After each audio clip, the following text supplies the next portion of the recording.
Aujourd'hui, c'est peut-être la journée des records.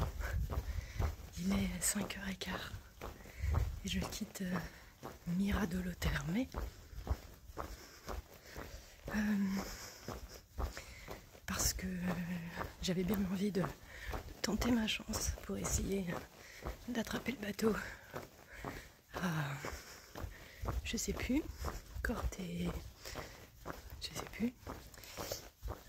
De ce que j'ai compris, c'est qu'il n'y a que un seul bateau par jour et qu'il est à 8h30 et qu'on est à 14 km. Voilà.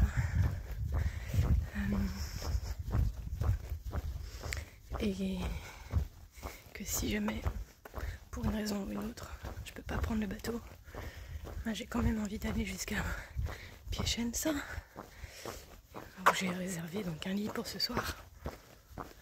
Et si je dois marcher, j'ai 41 km à faire. Donc, dans tous les cas, même si je dois marcher,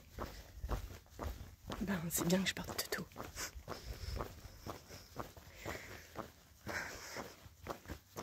Voilà. J'ai pas réussi à avoir beaucoup d'infos pour ce fameux bateau. Mon Google me dit que c'est fermé jusqu'à 16h. Alors normalement le bateau est à 8h30. Je verrai bien. En tout cas, je vais tenter ma chance. Et si j'ai 41 km à faire, au moins, j'arriverai pas à 18h.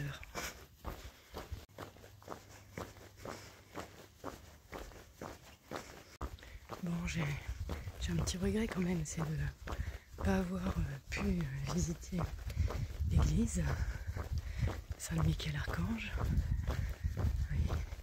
Et en même temps, comme hier, il n'y avait pas de place à l'auberge. Je me rappelle pas, j'arrive pas à retenir les noms. À l'auberge avant celle où je me suis arrêtée, qui était une étape un peu plus grande, je pense. J'ai dû venir jusque là et là je pense que je le vois vraiment comme un signe en fait, parce que donc du coup il n'y avait pas beaucoup de lits ici. Il y avait quand même la possibilité de 5 couchages en fait. Il y avait 3 dans une pièce et 2 dans une autre. Et donc nous on était donc 3. Et hier j'ai rencontré plein de pèlerins et ils m'ont tous dit la même chose. Soit j'ai rencontré des pèlerins, c'était des Américains, qui m'ont dit qu'ils avaient marché, je sais plus, 15 ou 18 km, et que finalement, comme ils n'avaient pas trouvé d'hébergement sur place, ils ont pris un bus pour retourner à Pavie, et que ce matin, ils reprennent le bus pour revenir là où ils se sont arrêtés hier. Et puis j'ai rencontré un couple de Français qui, eux, comme ils n'ont pas trouvé d'hébergement non plus là où ils souhaitaient s'arrêter, eh bien, ont pris un bus pour aller jusqu'à Piacenza. Et finalement, moi, je me suis arrêtée là, ok, en faisant une grosse étape, puisque j'ai fait presque 34 km. Mais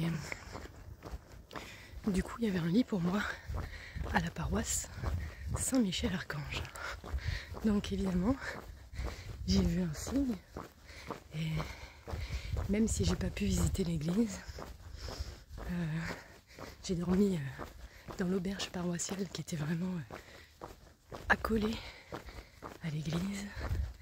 Je suis convaincue que j'ai dormi avec les énergies de Saint-Michel-Archange. Merci pour cette jolie protection que j'ai sentie encore cette nuit. Bon alors cette nuit en plus, par contre on n'a pas très bien dormi parce que on s'est trouvé en mode dîner ensemble tous les trois avec ce couple, donc un couple d'anglais qui voyagent à vélo et qui sont partis de Canterbury et qui vont jusqu'à Jérusalem et qui devraient arriver, m'ont-ils dit, vers la mi-décembre. Alors, je crois qu'ils iront un peu plus vite que moi, mais bon, sait-on jamais. Peut-être on pourrait se retrouver là-bas.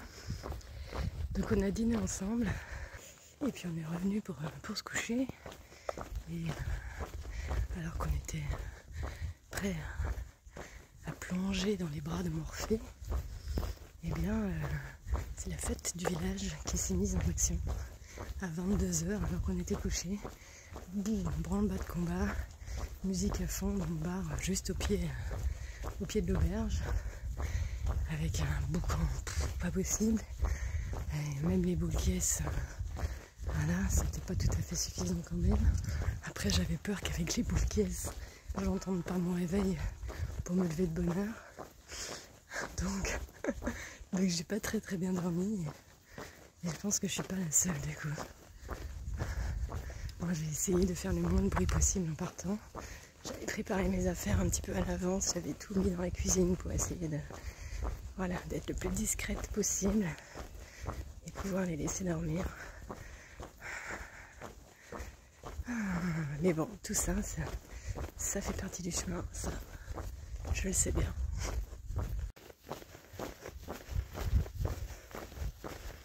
Et donc hier, j'avais un petit peu peur pour mes pieds, mais finalement, tout va très bien.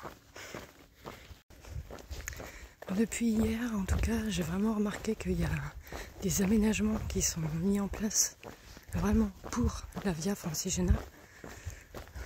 Que ce soit, comme ici par exemple, des pistes cyclables, voilà, pour que ce soit plus sécure pour les vélos et les piétons, des tables, des bancs, des petits abris de temps en temps, près des fontaines. Et voilà, c'est très agréable. Et cette auberge municipale à Miradolo Terme était vraiment top. Toute petite, mais il y avait tout ce qu'il faut, en toute simplicité. Et même une serviette de toilette. Le lit était fait avec des draps, c'était propre. On voyait bien que, voilà, on prend soin du pèlerin. Et c'est chouette. Merci, merci.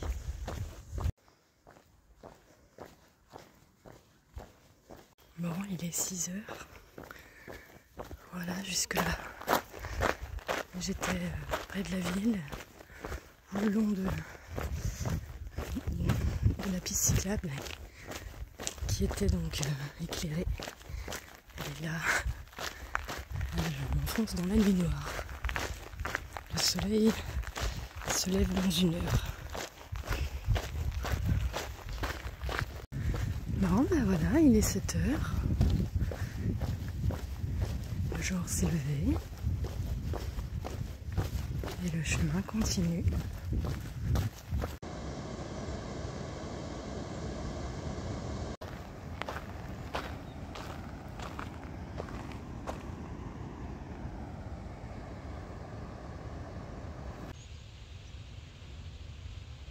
Voilà le soleil qui apparaît enfin. Bon. Il est 7 h 22. 6 bateaux il y a, normalement, de ce que j'ai compris. Il est à 8 h 30.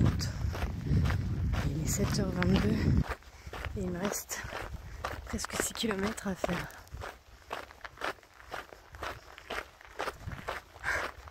C'est jouable, mais bon, ça risque d'être un peu short.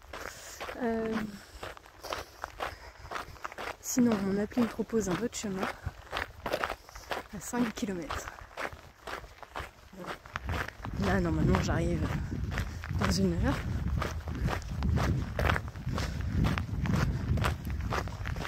Donc à 8 h 25. C'est chaud patate pour 5 minutes. Parce qu'évidemment, le chemin de la Francigena, je sais que ça passe, quoi. Et si je prends l'autre, je fais un pari quand même. Mais en même temps, j'ai quand même plus de chances d'être à l'heure sur le second que sur le premier. Ça va être chaud cette histoire. et en même temps j'ai aucune certitude qu'il y ait un bateau à 8h30.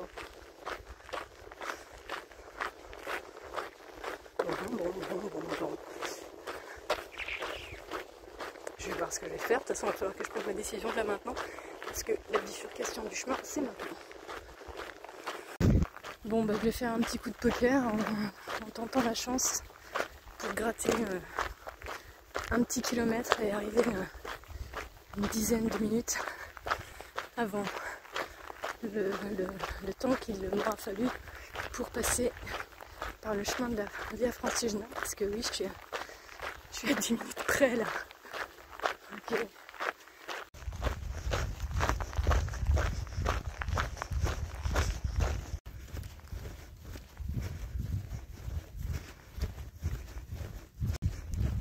Bon bah finalement je suis contente d'avoir choisi de passer par là. Après je sais pas ce que j'ai loupé à Oriolita, mais ça c'est vraiment beau.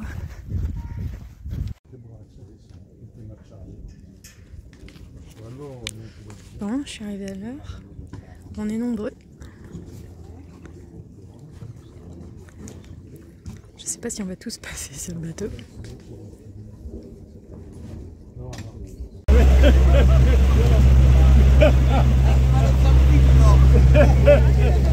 No, è la Francia.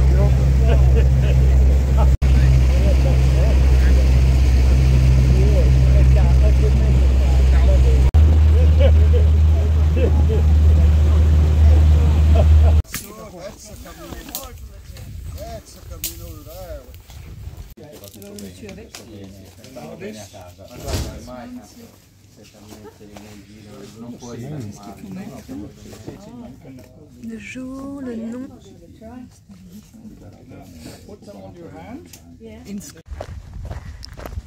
Bon, voilà. La traversée. La crédentiale. L'inscription dans le registre. On est reparti. On a fait 4 km. Je crois que c'était 4 km en bateau. Du coup, il est 9h45. Ça fait une bonne heure. Bon, du coup, il reste environ 13 km apparemment. Ce qui devrait me faire une étape à moins de 30. Ça, c'est la bonne nouvelle. Bon, c'est chouette de retrouver cet esprit pèlerin, d'avoir la chance de rencontrer des pèlerins grâce à ce passage du bateau où on était tous ensemble. Et finalement, après de marcher à peu près au même rythme, de s'arrêter au même bar, d'échanger sur nos histoires et nos chemins. Bon, alors j'ai pas pu parler avec tout le monde, mais un couple de Français sur la Via Francigena, un Belge sur la Via Francigena qui est parti chez lui le 1er juillet comme moi.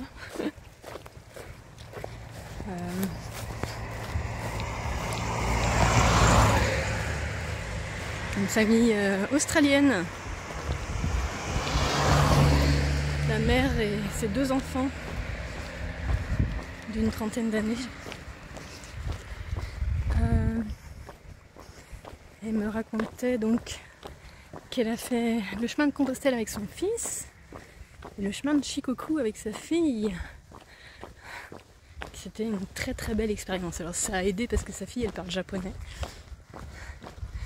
Mais ouais, partageait que c'était vraiment une très belle expérience. Alors je pense que Shikoku en effet, j'aimerais bien à un moment donné réaliser ça. C'est sur ma liste des nombreuses choses que j'aimerais réaliser. Un couple, elle est allemande, il est sud-africain. Ils habitent en Allemagne ensemble et ils se sont rencontrés il y a 9 ans je crois, mais je suis pas sûre. En tout cas, ils se sont rencontrés aujourd'hui, c'est leur anniversaire de leur rencontre sur le Camino Frances. Voilà, on a la Compostelle. C'est un jour important aujourd'hui, bien sûr, pour eux. Bon, nous voici à Plaisance, Piacenza. Je vais essayer de faire différemment là pour le coup par rapport à Pavie. Donc, je vais tenter d'aller à l'office du tourisme et puis leur demander les incontournables quand même à voir dans la ville, en espérant que ce soit ouvert. On est dimanche. Voilà. Comme ça, je vais pouvoir peut-être prendre un temps là dans l'après-midi, il est 13h30 à peine, pour visiter un peu la ville et puis j'irai à l'auberge ensuite. J'ai encore 2 km pour aller à l'auberge. C'est pas tout à fait dans le centre, c'est à la sortie de la ville.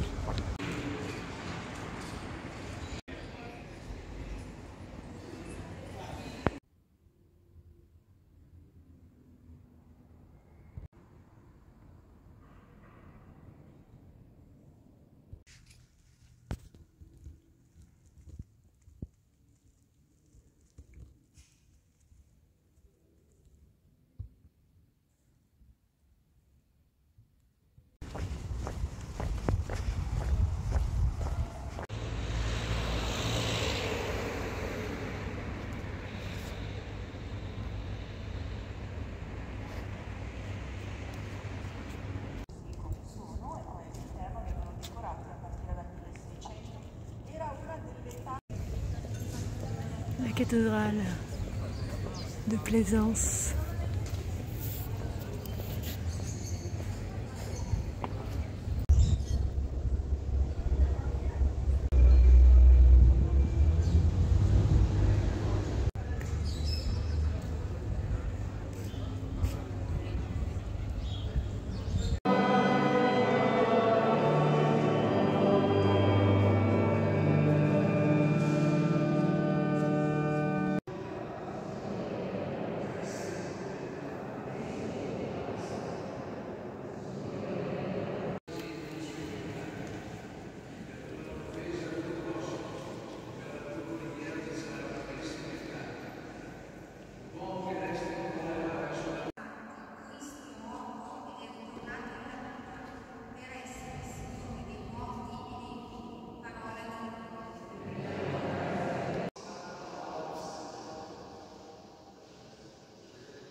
Nous sommes dans la crypte. Ça vibre ici, hein.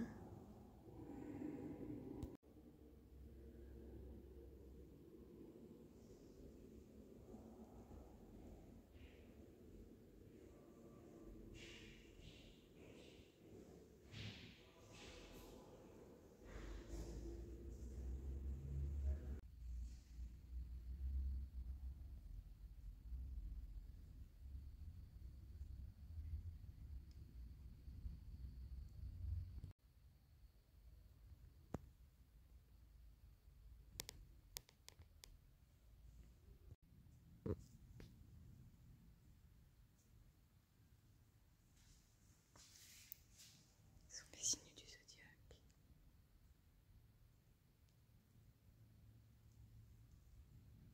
Dans la crypte. Bonjour les amis. Alors, nouvelle journée démarre, on est au 80e jour de marche. Et je quitte Piacenza et je vais à San Damiano. Je vais à San Damiano aujourd'hui.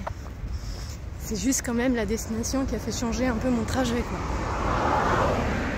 San Damiano, 20 km au sud de Piacenza. Et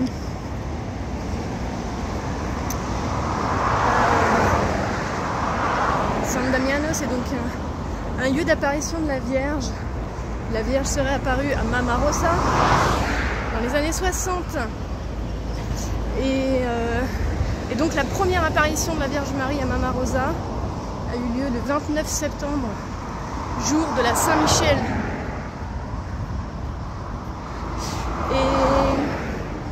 Et ce jour-là, elle a aussi vécu une guérison spontanée, raconte-t-elle, puisqu'elle venait de se faire opérer.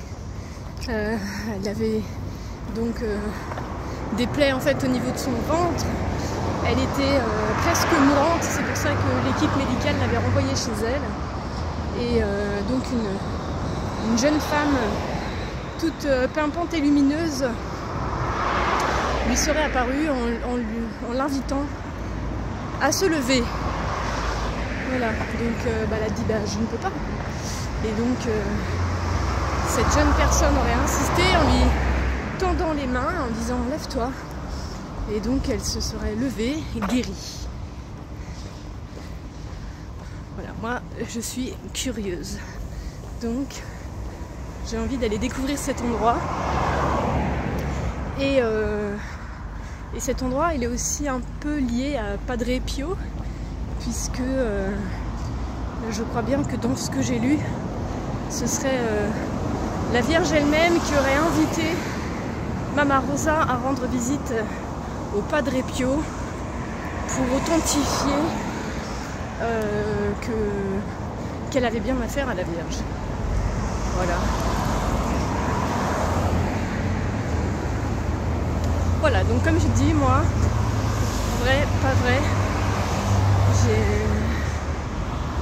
en fait, j'en sais rien, mais je suis curieuse, donc je vais voir. Donc, j'ai quitté la Via Francigena et aujourd'hui, je trace ma route avec mon GPS et avec l'application Komoot.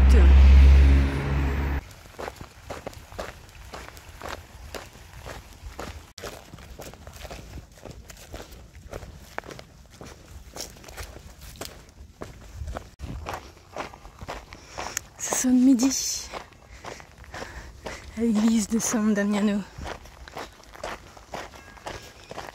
J'arrive. Il reste 1,5 km.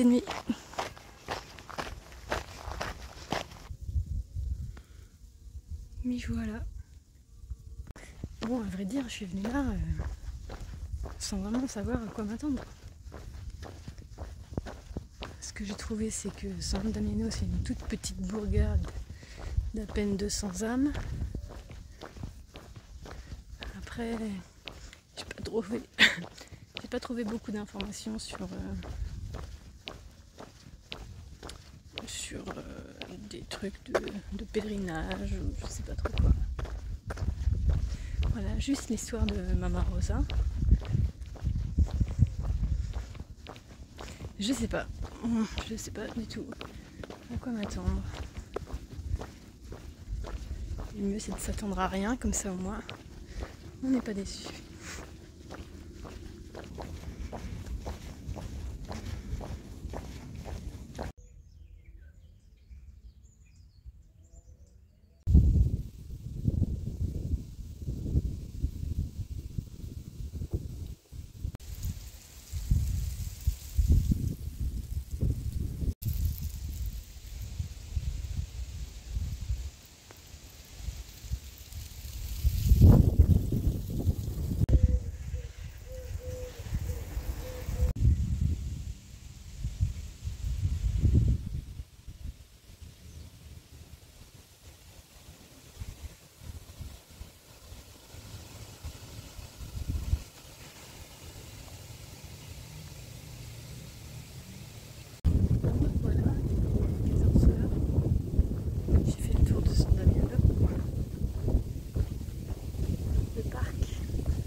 Notre-Dame des Roses, le jardin.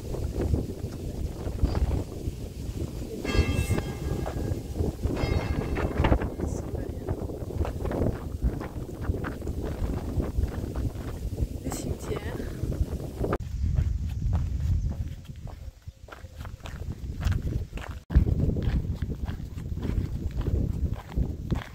Voilà.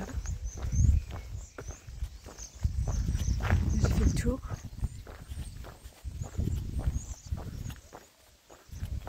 Je vais me poser à l'hôtel. Je crois que je vais dormir.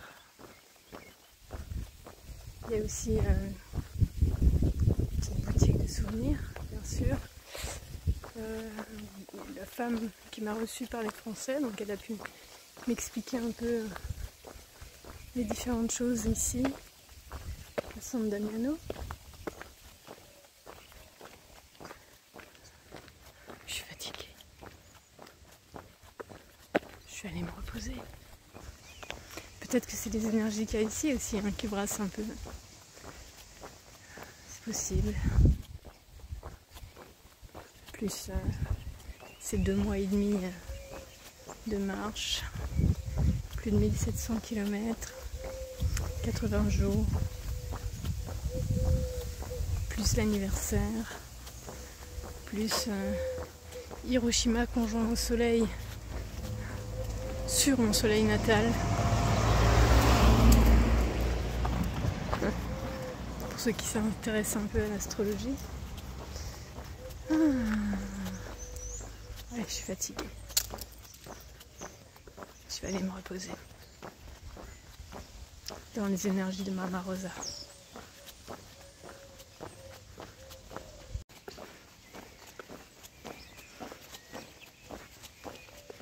Donc aujourd'hui c'est un hôtel. Évidemment ça explose mon budget. Du coup j'avais pris juste la nuit d'hôtel et le petit déj demain. Mais je crois que je vais rajouter quand même le dîner de ce soir parce qu'en fait ici il n'y a rien. Il n'y a rien du tout, il n'y a pas un bar, il n'y a pas d'épicerie, il n'y a rien du tout. Donc comme j'ai déjà pas mangé ce midi, voilà, je pense que je vais m'offrir un dîner et une nuit à l'hôtel pour mon anniversaire. Donc l'hôtel est juste là, à côté du jardin de Mama Rosa. Non, pas de Jean. À côté du jardin de Notre-Dame des Roses.